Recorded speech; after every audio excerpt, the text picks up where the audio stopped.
So as we start progressing through this training season, if you've ever had an inkling of doubt about anything I've ever shared with you, things that you believe to be true because I said they were, but you've read somewhere else that maybe it's different.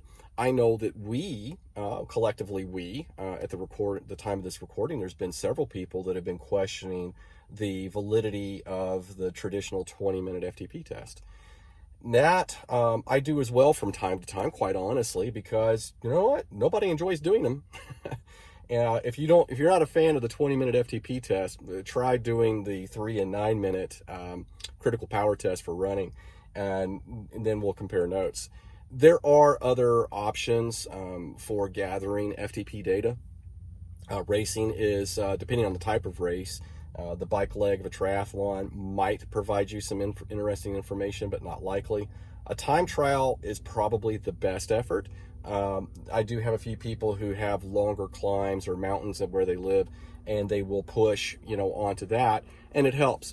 But the problem is that unless you're doing a lot of climbing or you're a hill climbing specialist, those numbers may be skewed. They may not be appropriate for what you're doing. So just a bunch of rough examples on questioning our assumptions. I will say this, that every time I have questioned the assumption on the FTP test, I used to, the very first FTP test I ever did was 1 hour in length, and swore I would never do another one as long as I lived. Spoke to the coach I was working with at the time, and he had recommended 2 or 3 other or other factors, or way of doing it, I should say. One was the 30-minute test, another one was the 20-minute test, and another one was doing 2 8-minute tests back to back. The 30-minute test is what I did for years and prescribed for years, because quite honestly at the time I had a lot more energy, I had a lot more time to train, and 30 minutes was kind of, dare I say, the sweet spot. I'm trying not to confuse things here, but that's what I used to do. Then what I boiled it down to was 20 minutes. A number of athletes were like, man, 30 minutes just feels too long. And so we started doing more and more 20-minute tests. Then, believe it or not, the 2x8 test has come back into the forefront. I will say this, though.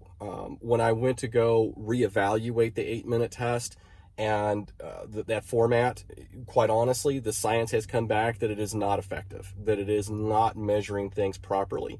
Without diving into the science that I don't completely understand, it was enough for me to read and go, okay, I get it. This is not an effective way to try to come up with your training zones, because it will overestimate. And overestimation, may look really cool, make you feel proud of yourself that you've accomplished this big number. It will lead to overtraining. All right, everybody, that's all I have time for. I like to keep these little video logs pretty short because the files are big, and we'll try to do another one here real soon. Thanks.